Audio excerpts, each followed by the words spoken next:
யார் கேட்டது ஒண்ணு? டேய், நாங்க கேட்ட எதையாவது ஒண்ணு நீ செஞ்சிருக்கியாடா? டேய், உன் மனச்சான்று சொல்றா.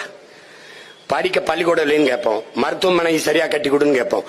இங்கே இருக்கிற அறிவார்ந்த என் தம்பி தங்கைகள்கிட்ட, என் அன்பு சொந்தங்களிடத்துல கேட்கிறேன், நீ விண்ணூர்தி நிலையத்தை பார், உன் அரசு மருத்துவமனையும் பார். நீ பேருந்து நிலையத்தை பார், உன் பிள்ளை படிக்கிற பள்ளிக்கூடத்தையும் பார். இவர்கள் புதைக்கப்பட்டிருக்கிற கல்லறை சமாதியை பார், உன் பிள்ளைகள் படிக்கிற பள்ளி கல்லூரியை போய்ப்பார். எது தரமா இருக்குன்னு பாருடா, எது தரமா இருக்குன்னு பார். இது ஒரு ஆட்சி முறைன்னு நீ நினைச்சுக்கிட்டு இருக்க. நீ எதை நோக்கி நகர்த்துறான்னு பாருடா, எதை நோக்கி நடத்துறான்?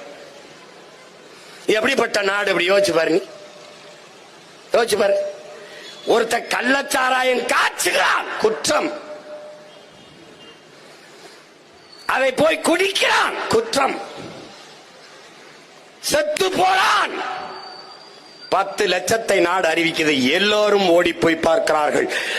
அந்த குடும்பத்தில் பிள்ளைகளுக்கு நாங்கள் கல்வி கொடுப்போம், குடும்பத்தில் ஒருவருக்கு வேலை கொடுப்போம் என்று சட்டப்படி அங்கீகரிச்சு காசு கொடுக்கிறான். சட்டப்படி குற்றத்தை நாடு, அது நாடு.